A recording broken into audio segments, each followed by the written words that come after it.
So, science tells us that there is no such thing as ghosts. I know some of you will be very relieved to hear this. Others will take issue with it.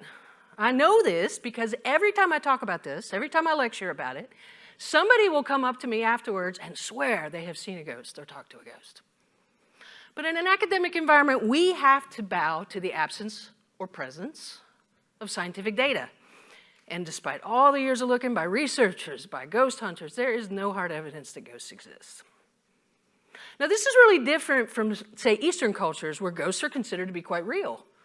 These are cultures where ghosts inhabit not just the imagination, but the daily lives of people.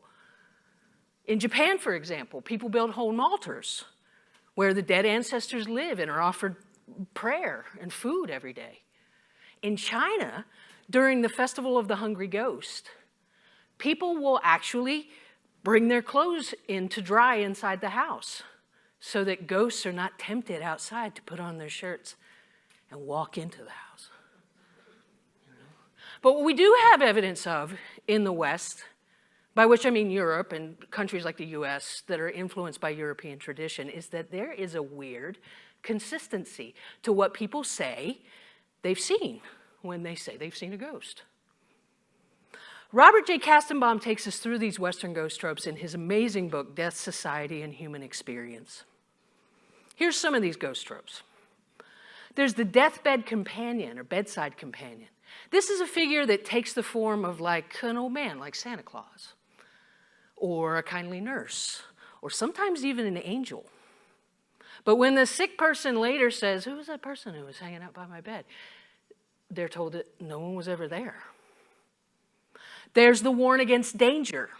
This is a figure that shows up at like an airport gate. And you're sitting there and you look over and this person looks at you and says, "Don't get on the plane. It's going to crash." And after you've chucked your boarding pass and headed for the exit, because who wouldn't, right? You look back and there's nobody there.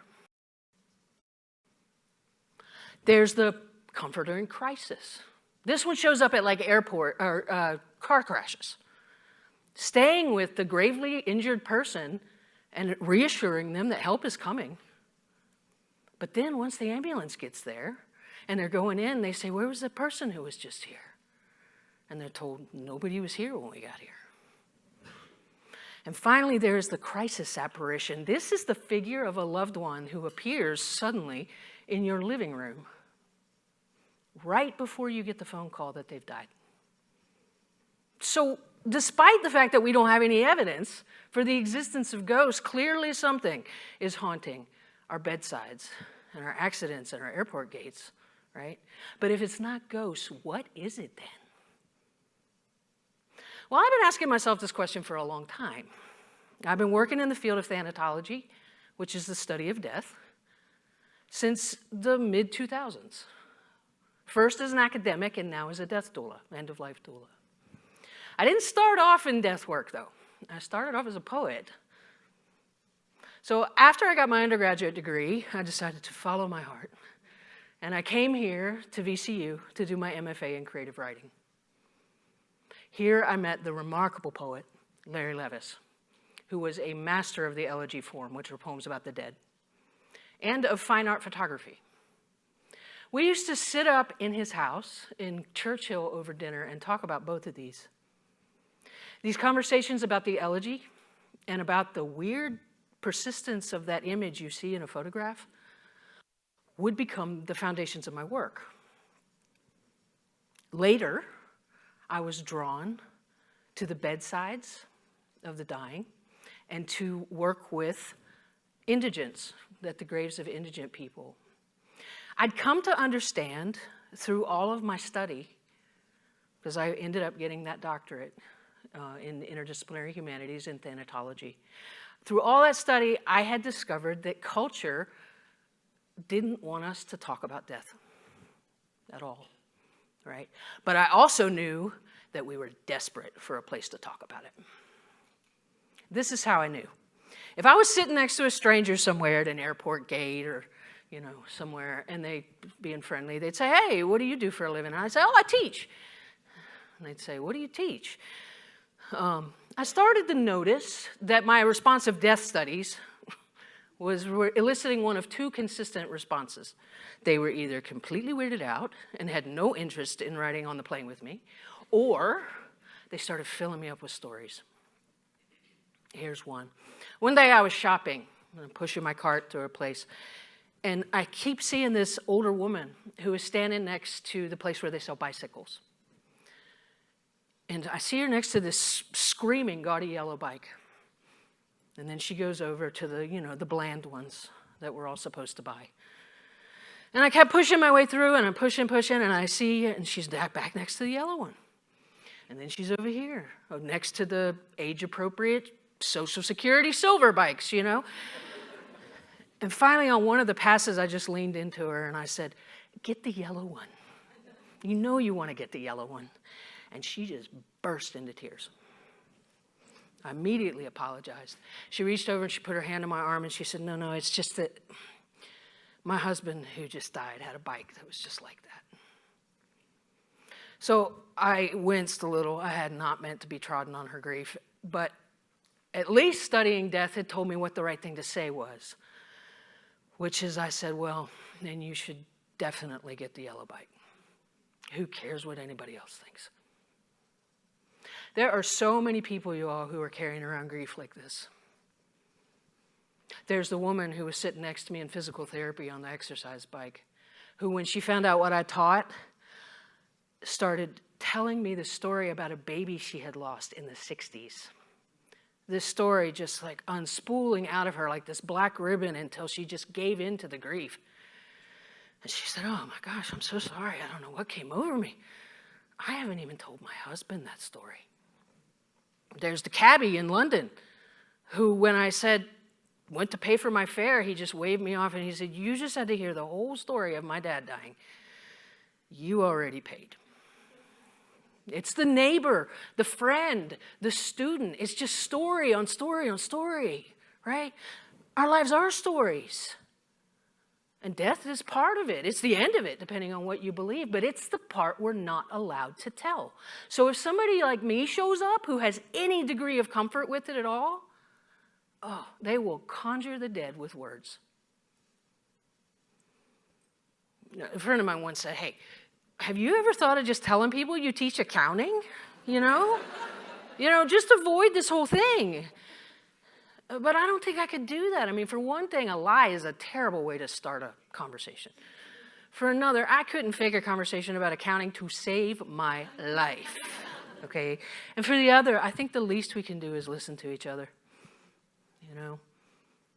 So I started thinking, if this is what the living need to talk about, imagine what the dying need to say.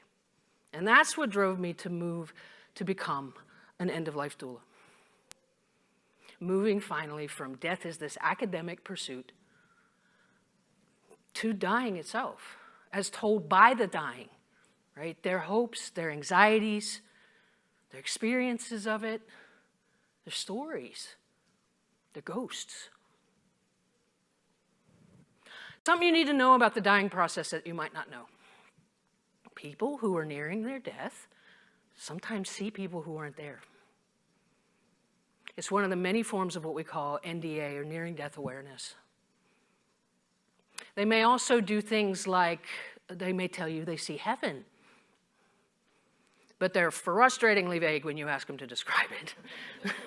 They'll be like, there's no words. I can't describe it. They may reach above them towards the ceiling or towards people or pets who are not there. They may actually tell you when they're going to die. They may say, I'm going to die tonight. Or I won't be here this weekend when my brother visits. Right? And they may start talking about leaving in strange ways. They'll say, I need you to get my passport. Or they'll say, we got to check out of this hotel. Or my cab is here.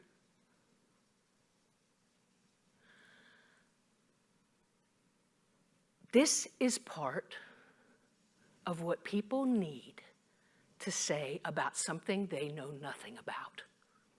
The mind doesn't know death yet, right? but it does know leaving, and it knows being left. And weirdly, those death sightings that we're talking about, they're like the ghost tropes.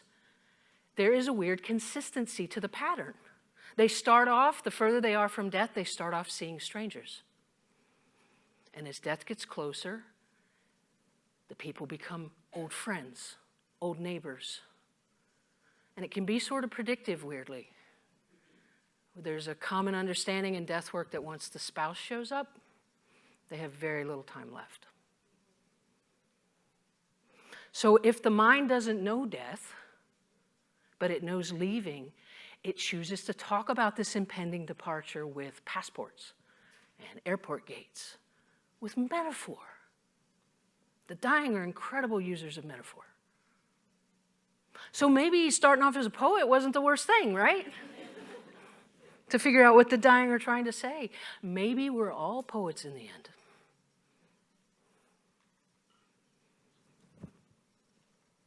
I think, in fact, that metaphor is the key to those Western ghosts. It's some trick our brain is playing on us so that someone can be there when we need them the most. I mean, think about it. Look at that bedside companion. Who doesn't want somebody to be watching over them when they're at their most vulnerable like that, comforting them? Think about that warn against danger. Wouldn't it be amazing if somebody could step in when you're in mortal danger and save you from your fate? That comforter in crisis, don't we all hope that there would be some kind stranger if we were in that position, alone, to stay with us until help arrives? And what one of us who has lost someone we love would not give anything to see them one more time before they're gone to us here forever? Think about it. We spend all this time worrying about these ghosts and haunted houses and things that go bump in the night. They're not real. But something is. This is an amazing field that I'm in, and I highly recommend it to anybody thinking about something to do. You know? It's an amazing field. Yeah, sometimes people ask me, they say, hey, doesn't it bother you to deal with death all the time? And yeah, sometimes it does. It does. The pandemic was hard, for example, you know. But it's also a field that keeps giving. It's a field that keeps giving. It's not death that bothers me usually, though. What bothers me is listening to what haunts dying people. And what haunts dying people is regret. That is what we should all be afraid of. And the regrets of the dying, you all, are more terrifying than anything that Hollywood could ever come up with. There's a weird consistency to this too. Like the Western ghosts. Like what we see in NDA and those patterns. It's almost as if we strip all of this away, we're all the same, you know? Bronnie Ware writes about these in her amazing book, The Top 5 Regrets of the Dying. I'll give you 3 of them if you want the other 2. You know where the book is. What do the dying regret? 1, the dying regret that they worked so hard all the time. They realized that they had lived to work and not work so they could have a life. They regret that they didn't have the courage to speak their true feelings to the people in their lives. Maybe they had inauthentic relationships. Maybe they kept toxic or harmless people in their lives much longer than they should have, and they lost that time. And they were really sad that they lost their friends, right? It's really easy to do, after all. I mean, we're working all the time, you know? But what the dying want around them at the end are their friends. I'll add one. Don't make bucket lists, people. Make plans. Make plans. I mean, 15% of men, 10% of women never even make it to retirement age. So as the poet Robert Herrick said so well, gather ye rosebuds while ye may. Don't die with the dying's regrets.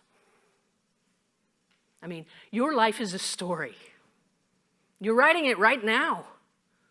I mean, good chapters and chapters that are going to scare you to read later, okay? And you need to tell those stories. And somebody needs to listen to them too, okay? So be that person.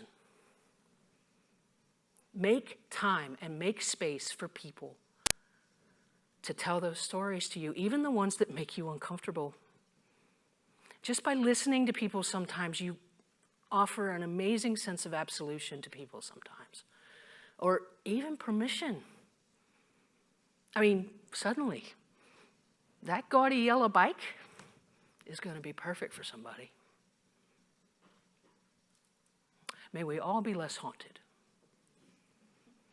by ghosts and by regret. Thank you.